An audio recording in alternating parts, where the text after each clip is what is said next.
Today I'm going to show you why people play Apex Legends in 2025. Perhaps you're thinking that it's because of our wholesome community. Can you leave the game, bro, please? We don't want to play with you. Leave the game. Leave the game. Leave the game. And while making friends is important to me, the real reason people play Apex Legends is because even your average player can have games that feel like the adventure of a lifetime. And while I got carried to the point where I think I've grown a handle on my back, today was my adventure. What happens if you put a dumb ninja, a sacrificial support, and a stage 5 moron in the same ranked lobby? Let's find out. We dove to checkpoint and I prayed for a swift death or a back-breaking carry from my teammates. Upgrade my weapon? What am I, some kind of noob? I was getting somewhat confused by my tracking dart and why it did not scan the beacon, and perhaps it was time for my meds, but as I went to investigate my faulty dart...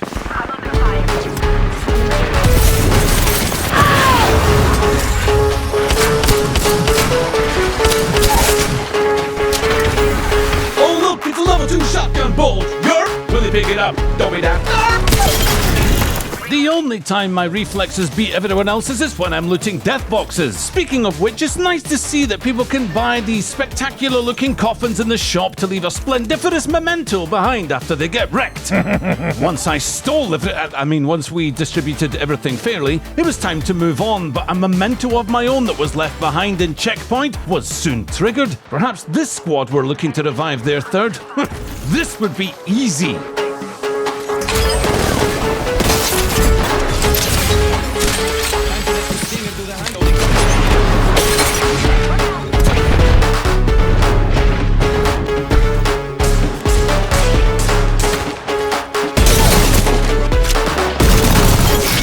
Would you like to know why my videos are so heavily edited? It's because I looked like this. I shoot the ground for reasons that I can't explain. I fear getting shot in the back at any moment, and it's just sad. So we back up and pretend this never happened. I just downed that shielding foe.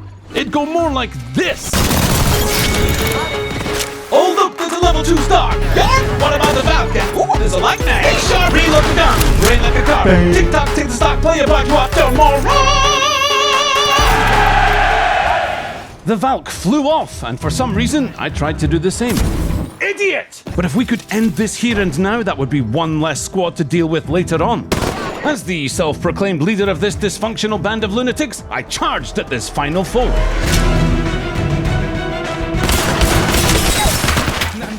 Help. A little help. Pop quiz, your teammates coming to help you, what do you do? Correct!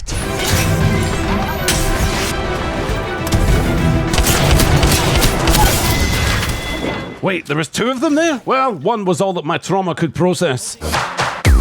Round 2, 9 squads left, positive RP. I was feeling reckless and ready to send it, but first I was still confused by Sparrow's kit, so took a little bit of time and figured out absolutely nothing. Approaching the mountain lift, the sounds of gunfire meant there was a chance of me catching someone off guard and thieving an unworthy elimination.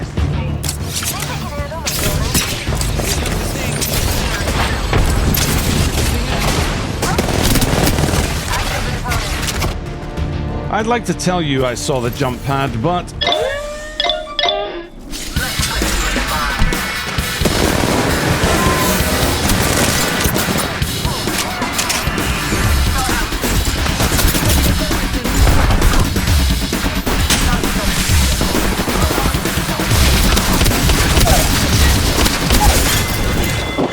What a terrible mistake. Thirsting that enemy before they revived, I could have stolen another elimination there. The ring was closing, it was time to move, but there was a rogue enemy moving with us, which was when I had the ultimate showdown. Sparrow versus Sparrow. Ultimate versus ultimate. Who would prevail? Not me, you filthy animal! We needed to get to a safe place, and those were in short supply as the battleground grew smaller. As we put ourselves in Jurassic Park, there were customers eager to see the ugly mammals on our side of the enclosure, and then I discovered that you could actually shoot through the fence. Well, if that was the case, it was time for my ultimate. To get stuck, you sucker!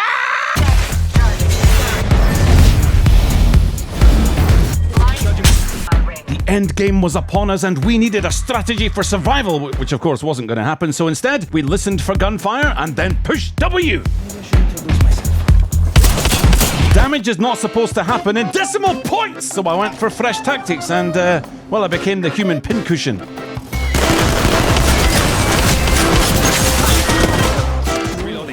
Akimbos, eh? Well, it worked for Valkyrie earlier. So...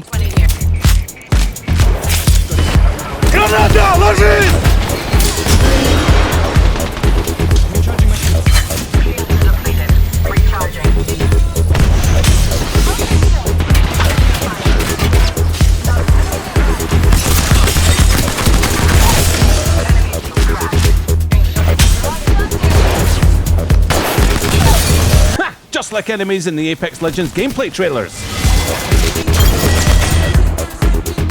2 other squads left. Longbows and Krabers were exchanging fire. We had a chance to take victory here and now.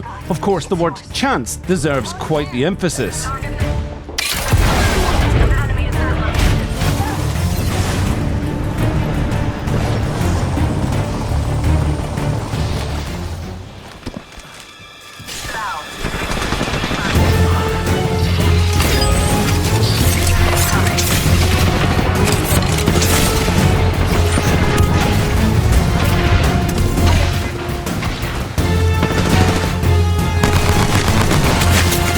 Were looking bad. The ring was squeezing us into a narrow place and our enemies could smell our weakness.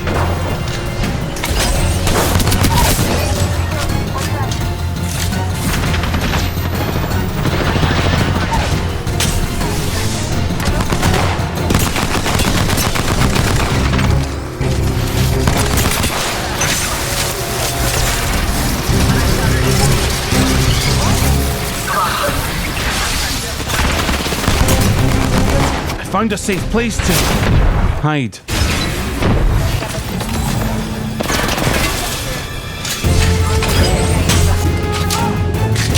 Now would be a bad time for a grenade!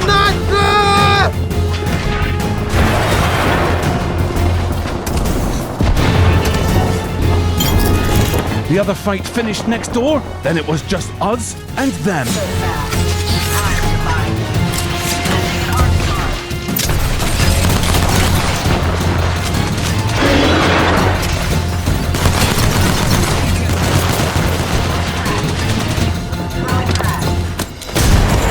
Eventually they'd have to come out or get burned alive inside their little pyramid hut, but there was still a Kraber user in there, and getting no-scoped here was unthinkable, yet very possible.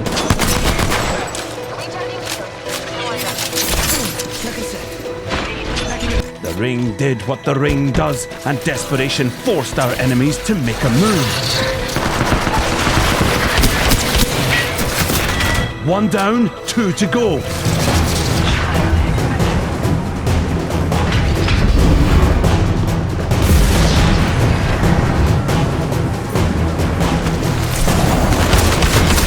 Chased the Kraber user, but they had one final gift for me. Hello there. Yeah, only kidding. It was a body shot.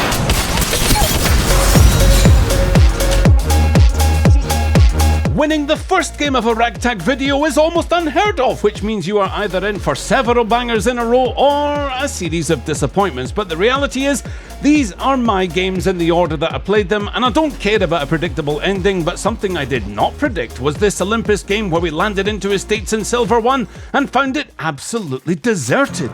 It was a ghost town. Normally, people flock to this place to fight over poorly distributed, mediocre loot, but not today. Rocking the longbow and Volt, I was keen to put them to good use, so the most obvious place to find a good fight was then to move on to the waterfalls opposite the PS5, and strangely, again, nothing. Olympus was oddly tranquil, but our Sparrow could fix that by activating the scanner. The trouble was, he didn't seem to know where it was. I tried to help him. It's on top! Really? Yes, really! Poor fella didn't realise he could have stayed up top with us and activated it by firing his dart from here, but then again, if his aim was anything like mine, we could have been there a while. Finally, we knew where to go, headed towards Grow Towers, and we were about to find not just one squad, but all of them. Get in there with the dadgun Joe, good man!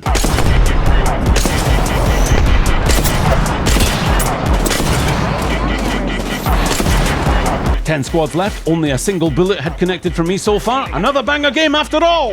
You know, usually when I throw a grenade, it ends up taking the scenic route right off the map, but occasionally, just occasionally,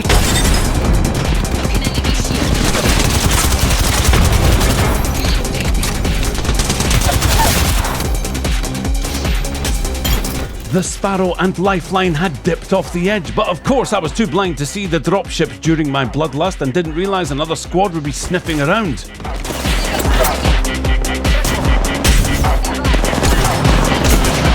Good job, teammates. I hadn't a single clue what was going on, but I was just happy to be involved.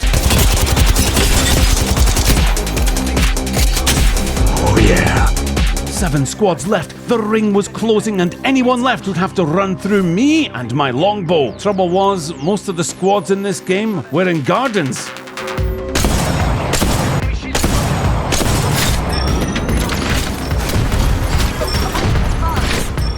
Some players use abilities and movement tech. Well, for me, I use random repositioning and sheer panic.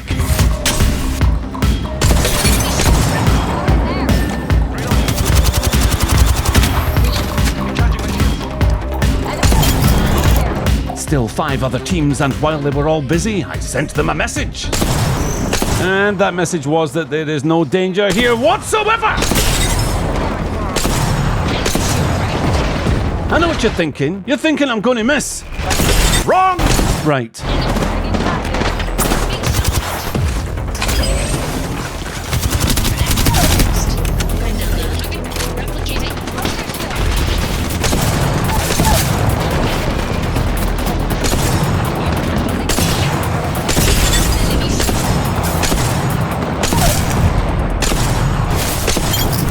Sarah was down. I'd have to leave here and go back for her, but then Joe did it instead, so I could continue padding my damage. No. I chose this rock, and by the gods, I'd die behind it. If my teammates wanted a revive, they'd have to come to me.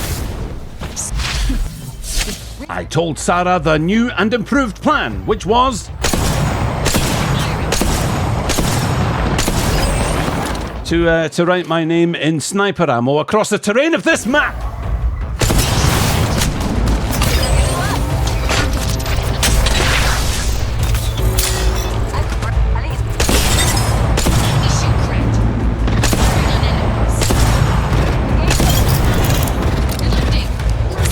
It looked like our time here was finally over. Now it would be our turn to dodge the bullets.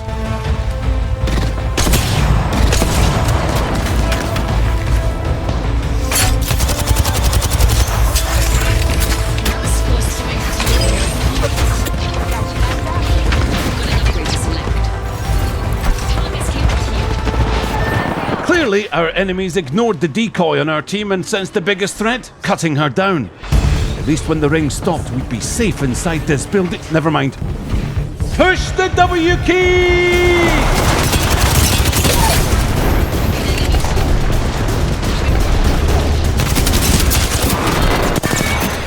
Ah, the good old shot in the back routine caught me at my most dangerous too, while I was being completely oblivious. Good for you. By the way, I'm going to be streaming more, so you get those notifications on so you don't miss stuff like this. Yeah, peek.